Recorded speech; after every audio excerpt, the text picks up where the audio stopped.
Hello and welcome to Varn Blog Solo. And this goes out to Tony at One Dime. This comes out of a debate we had privately, and where I complained about his use of PMC progressivism to explain the H-1B visas. And I want to go into that, but I want to first talk about the rational core of PMC theory.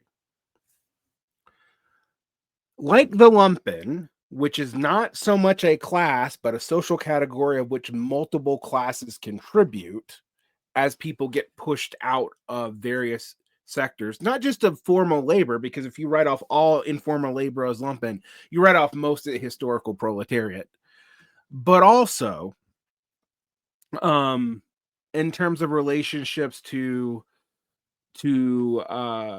what we might call exploitation within the class, such as theft, hucksterism, that sort of thing. And even the category of lumpen, which if you look at Marx's list of people that he put in it, it isn't particularly consistent. And the work of Clive Barrow actually indicated, if you look at Marx's letters, Marx himself thought that some service workers might have been lumpen because of their seasonal employment and thus precarity. Not because they were day laborers, but because there was parts of the year where they had to be dependent on others.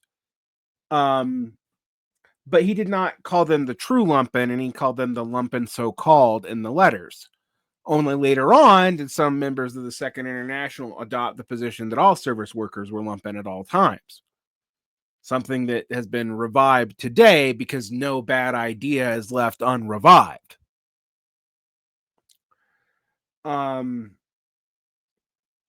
Similarly, the PMC and elite theory they're not the same thing. Elite theory argues that any class can have an elite that forms within it. That's Pareto's point, and Robert Michels' point. The idea, if you read Political Parties by Robert Michels, is that the most active people will form a coterie that protects themselves largely in bureaucracy through bureaucratic drift that shuts out more and more people and forms an elite group within the core. And there's something like this in Marx's theory, the theory of labor aristocracy, as talked about by Engels, both within certain sectors of labor and within certain nations of labor, was also based off this idea of elite status within the proletariat. Now, this creates two problems for talking about immigration. One, it is true that mass immigration is used to suppress wages. It is also true, as said by some progressives, that in terms of capital, immigration actually does benefit workers in the overall GDP in lowering prices. But that is at the expense of wages. Now, in my debates with Tony privately, I talked about the fact that wage suppression was something that the Nordic Social Democrats ended up doing, with unions participating in that wage suppression, which is part of what made the unions less popular, even though they're still pretty popular, in Nordic countries. And the reason why they did it was backlash against inflation.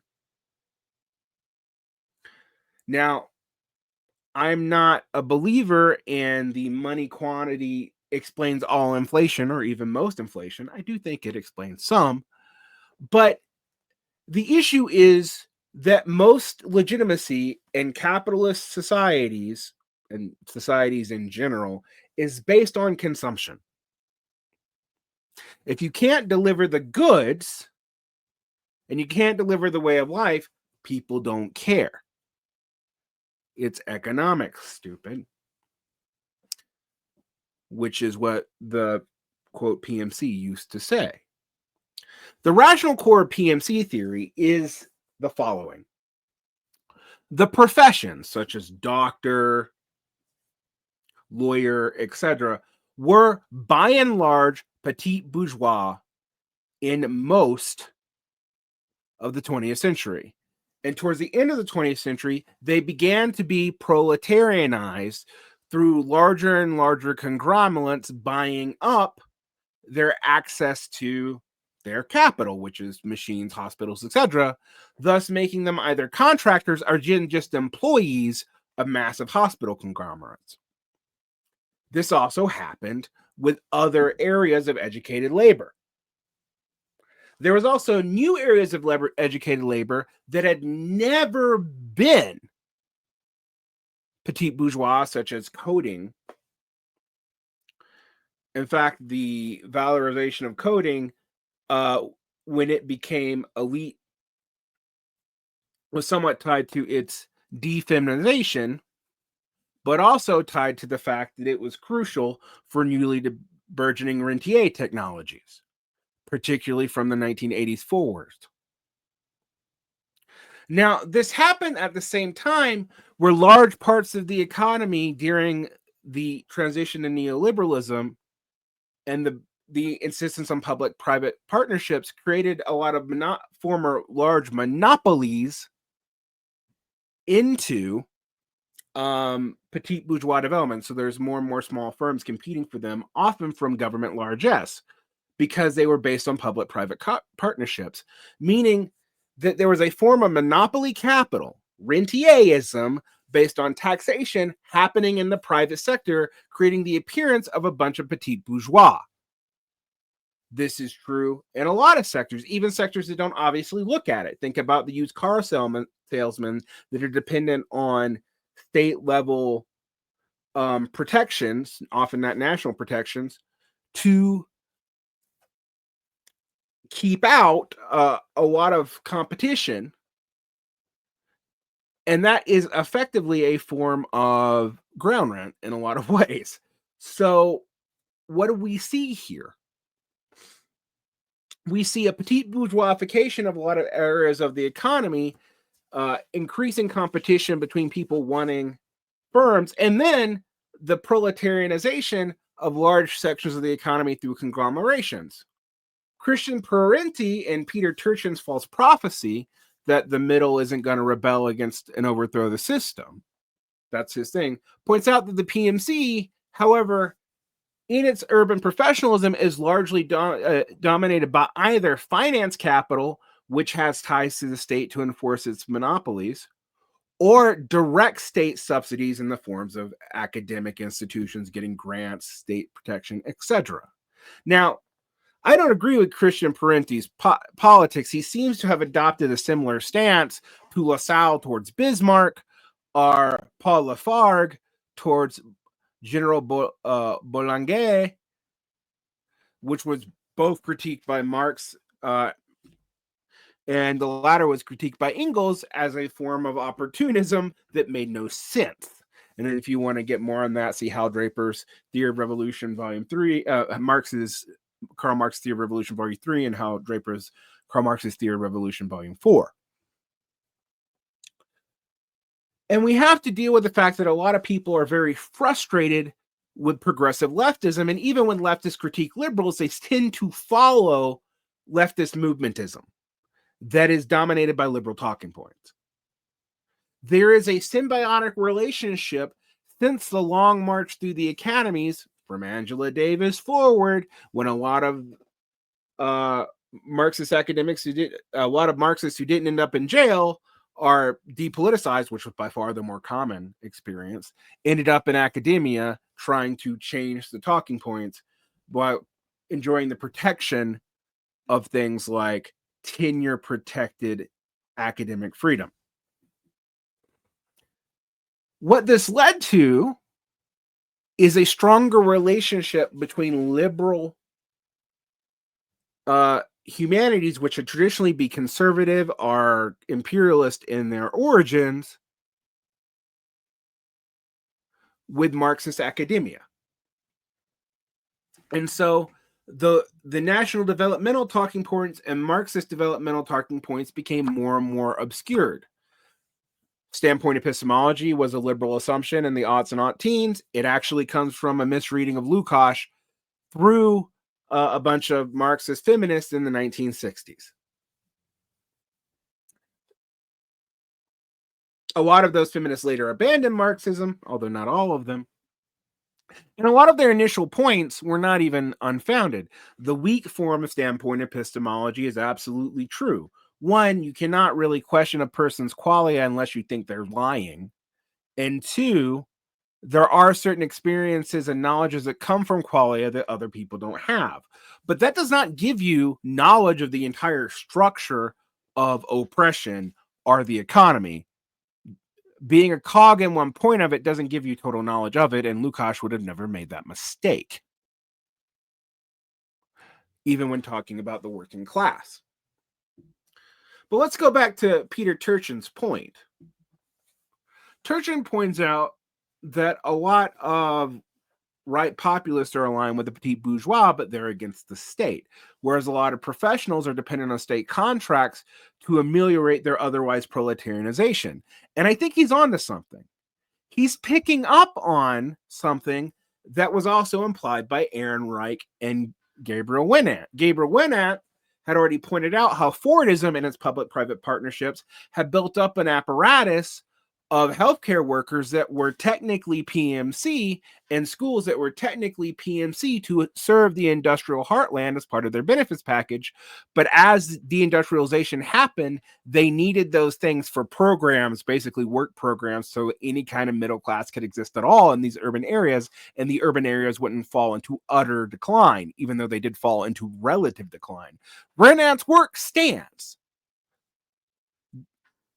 Barbara Ehrenreich also noticed that there was increasing divisions between elites within the PMC and those being pushed down into more and more proletarian-like labor, just like Christian Parenti had noted. But unlike Christian Parenti had not noticed that the fields they were in were still strongly tied to the state. Now, my critique of Parenti is that he seemingly has this idea that siding with right populism will bust up the administrative state and freeze things up for the working class. I think it'll free things up for the petite bourgeoisie and other elements of capital. This ultimately is an intercapitalist debate, which was my initial complaint about with Tony. Tony argued that PMC progressivism was supporting wage suppression and the logic of capital, to which I agree.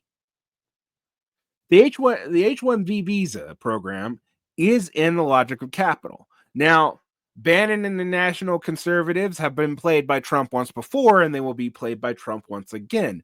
White populism is a way to recuperate those nascent forms of class consciousness that develop in conservative circles.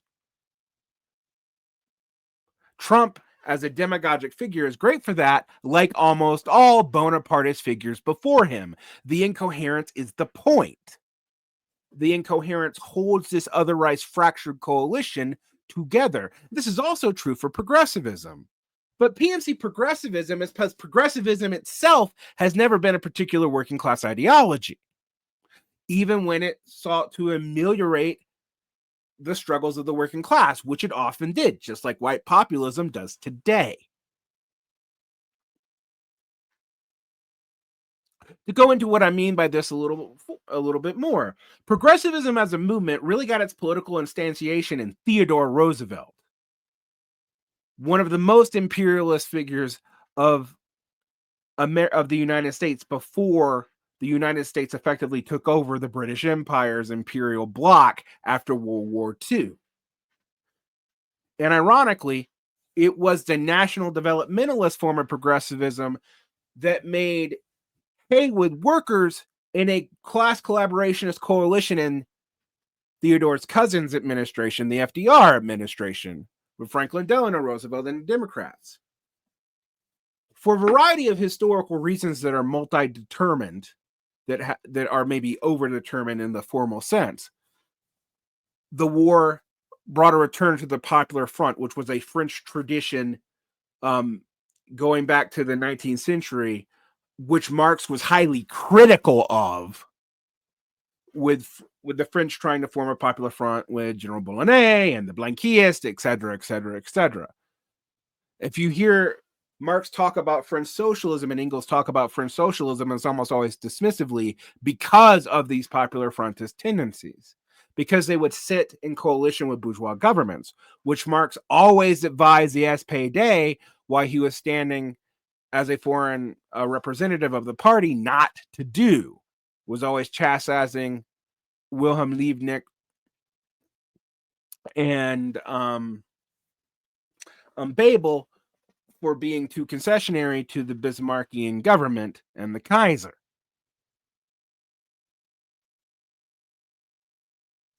Now, Tony would say this is all irrelevant for today because Marx didn't live in the time of the PMC.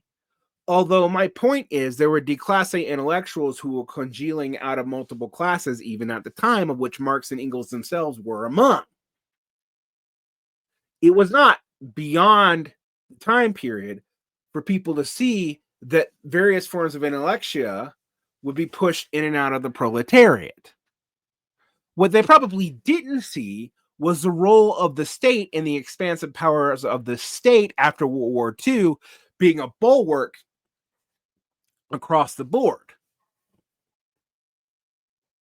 This is a real criticism of classical Marxism and something that you have to deal with. Monopoly capital developed because intercapital competition became increasingly fractious. So granting monopolies to stop fractious wasting of resources was often done, particularly in infrastructure and industry. This led to Fordism, but we have to remember that Fordism was public-private partnerships with labor at the table, and as labor was consolidated partly in the national development of the defense program, and as it became less relevant, labor was kicked out of the table and neoliberalism was used to return profitability. But neoliberalism was not a return to laissez-faire economics, far from it. The work of Philip Murawski makes it clear, despite what David Harvey would have you think. What it actually was an attempt to create petit bourgeois formulations that were dependent on the state.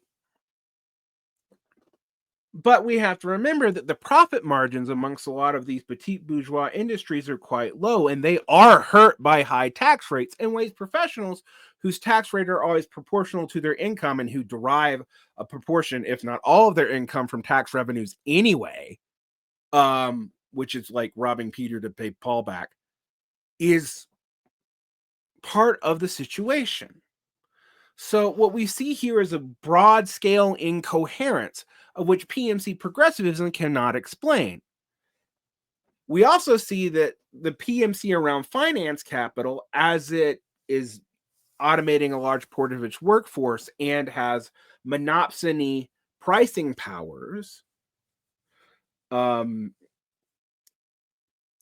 controlling a lot of infrastructure. It's not just because they're cartelized, although that's part of it. It's also because they control a lot of the infrastructure of which other parts of the internet, the material infrastructure, the physical infrastructure, are based.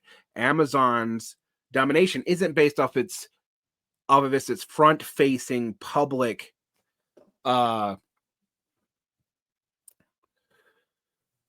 use of dominating cheap commercial trade, although it does do that. It is also based on Amazon internet services, which use a lot of internet, provide a whole lot of internet infrastructure for even parts of the government. Similarly,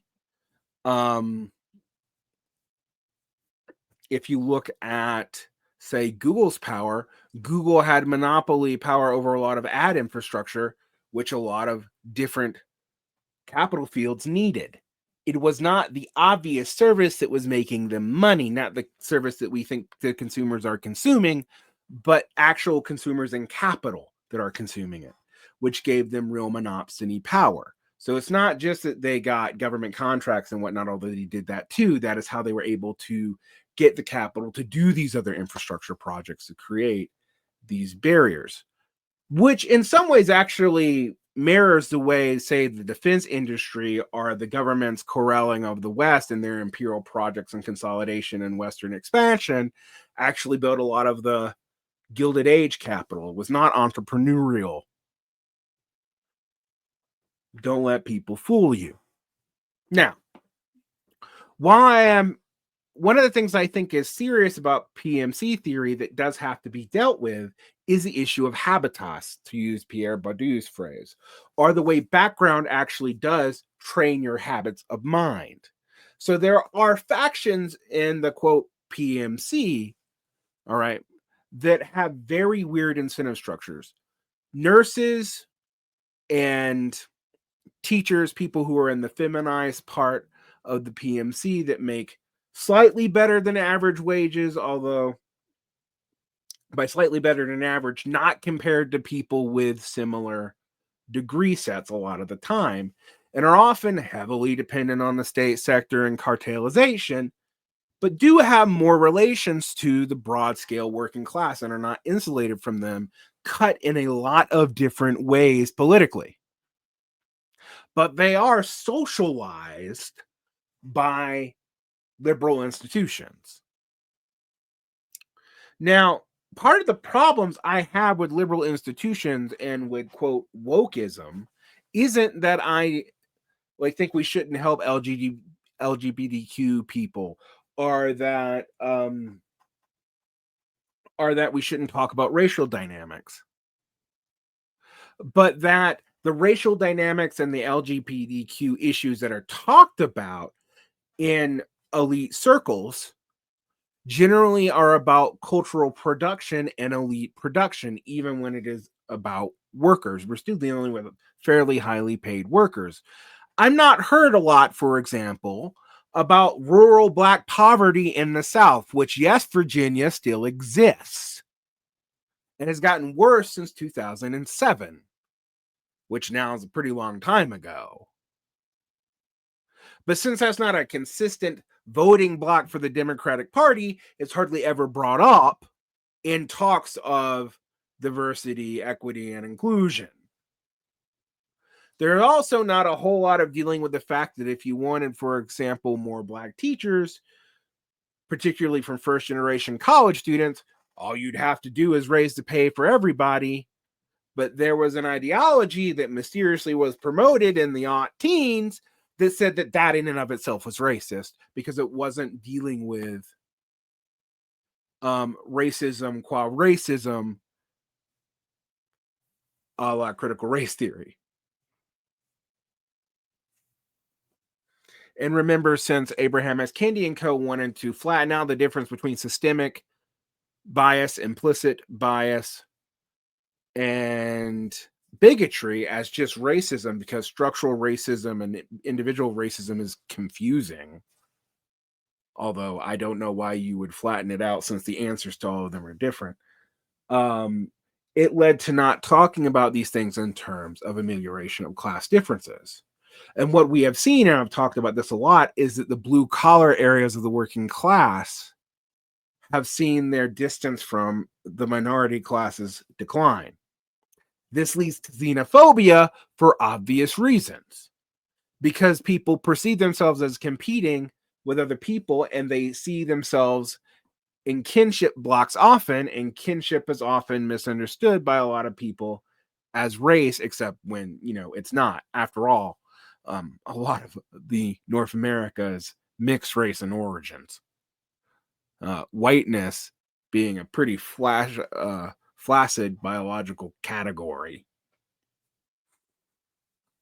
aka it isn't one.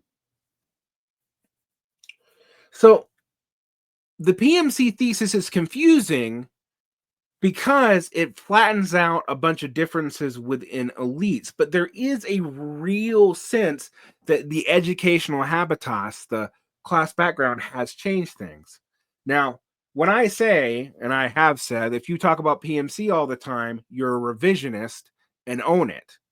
I wasn't just saying that it was wrong. All right. My issue with the PMC is the C part. And actually, that professionals and management aren't always on the same side, as management doesn't always come from the highly educated parts of the class and often does not share liberal elite values. I know plenty of lawyers who act like petit bourgeois dickbags depending on where they are in the country.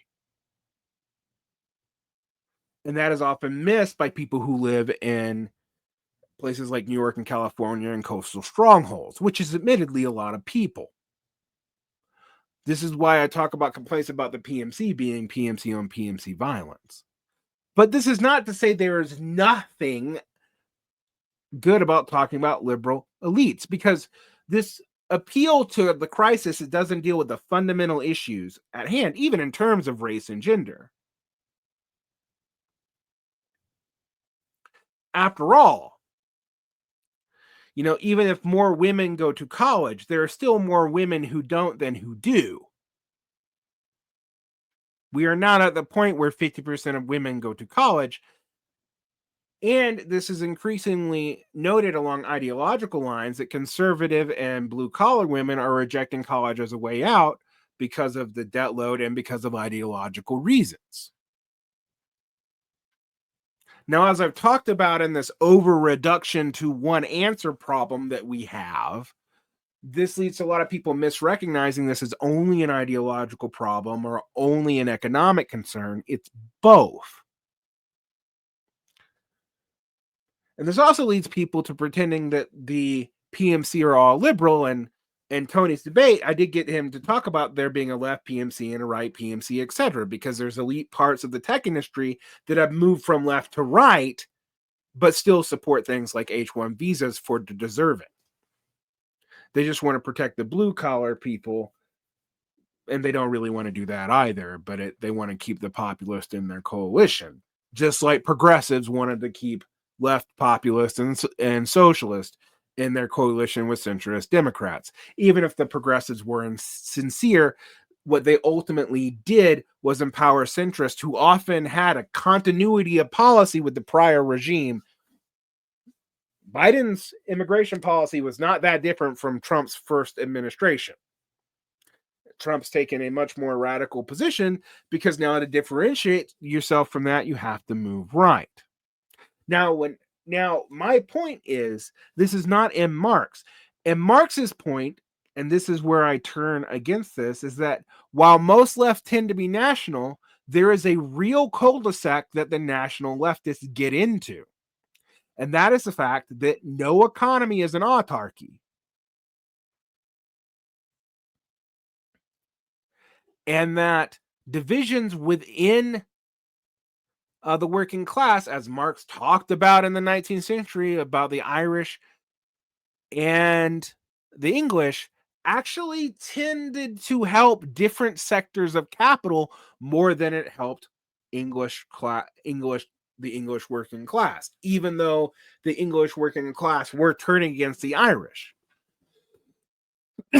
Now, I know worldwide internationalism all at once is impossible, but there is a real sense in which the integration of the economies of North America means that at least we need to be integrated with the Canadian and Mexican workers' movements. And that does not mean necessarily supporting mass immigration. It also doesn't mean denying it. One of the best ways to handle mass immigration is to quit inshitifying and through various imperial moves and all kinds of other things, Central America. That would do wonders for the problem, although climate change may make that a too little and too late proposition. But doubling down on nationalism when your economies are regionally integrated is a way to destroy all your economies. And reshoring in one country is not only not possible for logistics reasons, I don't see people under Brooklyn going to mine for lithium anytime real soon. But also not possible because it would lead to inflation. And inflation is just as unpopular because it eats up the real wage. So pick your poison if you're stuck in national developmentalism land in this regard, if you don't have allies, at least on the two borders around you. Which is why the H-1B visa is somewhat a distraction.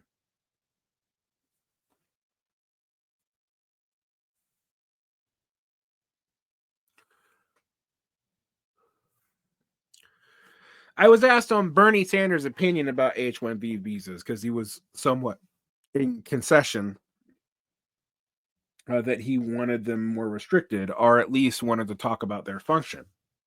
Now, my initial critique of one time is H1Bvism is actually an inner PMC problem, but it does actually generally wage suppress because, again, the PMC is not an isolated class, it's a social category.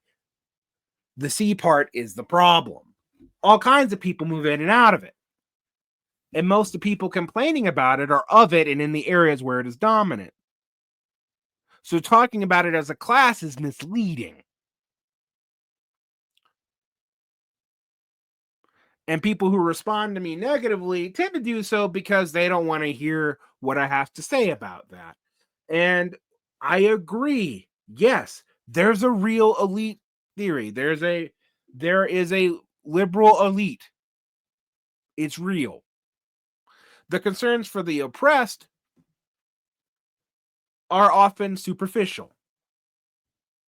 Just like workerism that imagines the working class is somehow still 1950s white and in manual labor in an area that requires less and less organic composition, aka less people to be involved because it can be automated, and normally this would actually be a good thing, is kind of a big deal. Because even if you reshore these jobs, and there's been jobs being reshored and production in the United States for so long, but since so few people work in these jobs because they're so automated, most people don't realize that. And there's a lot of dumb commentary from liberals and conservatives who do not realize how much production is still in the US, particularly as the Russian energy cutoff to Europe has meant that we've seen the productive center of Germany and France drop off precipitously in the last 3 to 4 years. And it's also become clear that you can't run an economy without any production forever without some kind of weird leverage. See the economic results of Brexit on the UK. Well, China and the United States are both producing a lot. Now, yes, China's producing more because it's way larger per capita.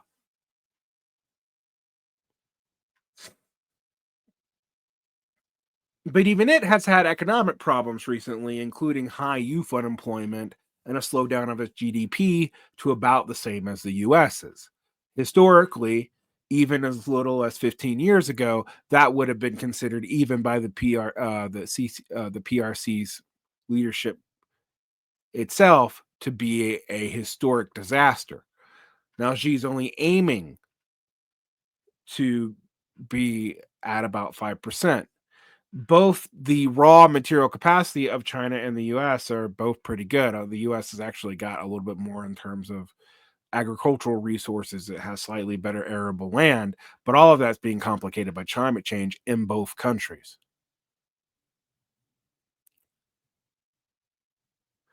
So, yes, Virginia, there is an elite theory, even amongst the working class, both nationally and internally, just like there's a core and a periphery, both between nations, but also within them.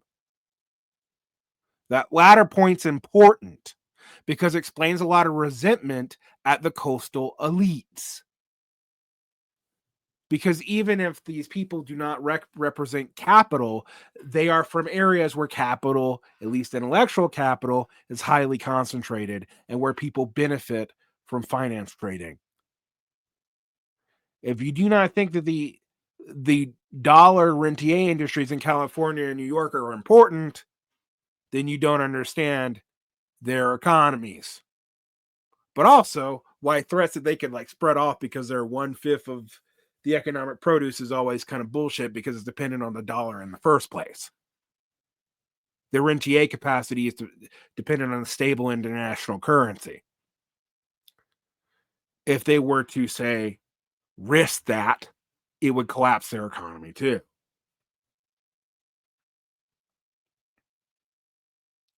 So yes, I do think there's some truth to the PMC as a social category.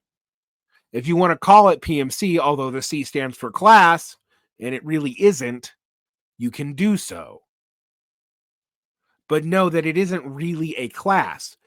because we're talking about people, some of which have petit bourgeois relations outright, some of which have just straight up bourgeois relations. I mean, when you talk about elite financial industries, a lot of them are just bourgeois, and some of which have different relationships to the public and are somewhat integrated into the working class. See teachers and nurses, but have a dependency on the state. And the focus on productive workers is hard too, because true productive workers are even productive logistic workers. Even if you add them in, you're only dealing with 8 to 15% of the population.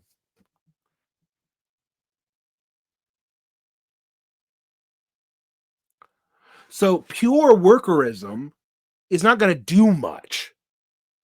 It also isn't really what Marx and Engels advocated. Now, you might not care about that, and that's fine. But you have to admit there's a limit to nationalism, just as there's no way to have internationalism all over the world at one time. But nationalism is being turned to as globalization has been used as the only internationalist force now since the 1970s. While there are other forms of globalization, we might call them alter globalization, such as BRICS, they are still essentially on a capitalist logic. Those countries are not socialist, except for maybe China and China in BRICS. India doesn't claim to be socialist and has liberalized its economy. Russia has done some military Keynesianism, but hasn't run a socialist economy in a long time. And military Keynesianism is in no way socialist. Um, Brazil's government has changed a bunch. Also, there's tensions between China and India, so the economic bloc is really against the West, but there's divisions within BRICS itself. It is not the same as a Comintern, and do not pretend this is the case. It might be a good pressure valve to keep, say, American imperial domination from East Asia, but China's going to do that by itself. We already live in a multipolar world. What we do with it, however, is up in the air. And a lot of people are very frustrated with the left's concessions to a lot of things, including people of marginalized communities. And we see liberals doubling down on this noblesse oblige, frankly, because they don't really have anything else to offer.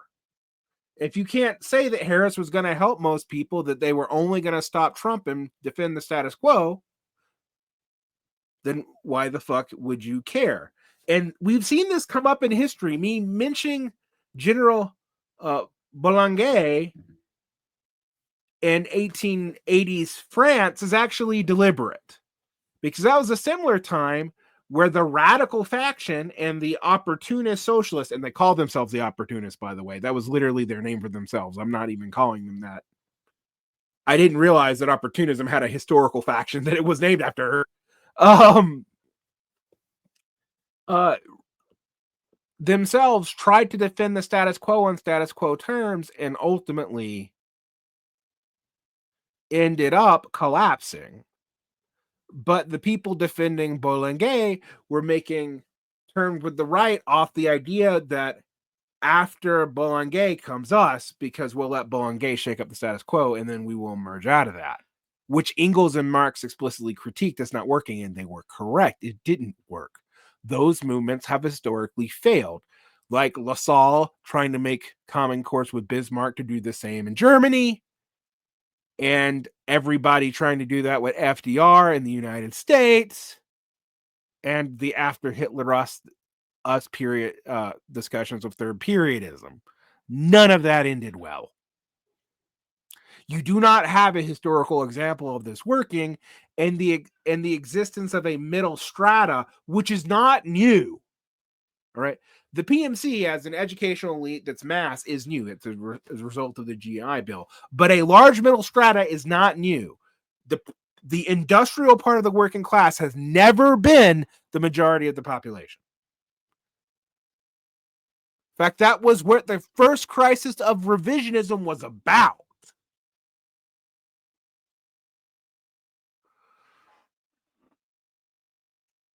Now, for those of you who don't know Marxist and European history, you are probably bored as fuck. But you need to learn it, because otherwise you're going to be doomed to make similar tactical mistakes.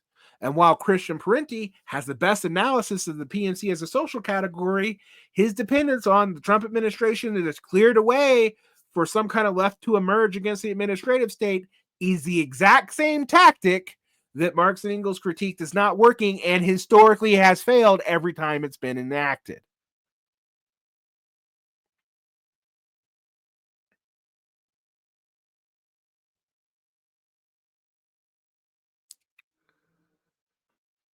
But yes, I know what we talk about when we talk about the PMC.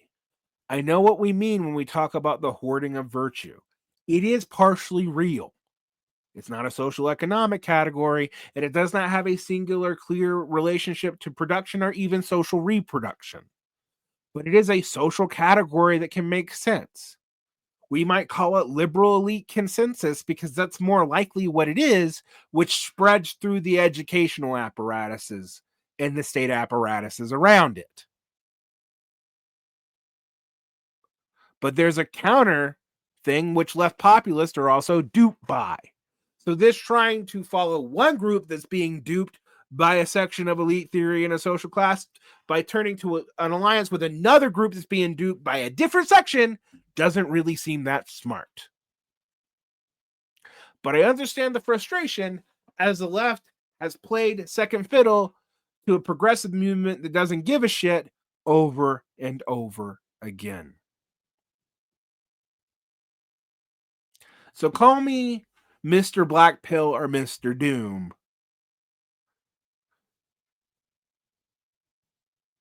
But my point is, as Marx said, the focus on immigration is a problem within capital, and there's no clear answer to it that doesn't lead to other problems.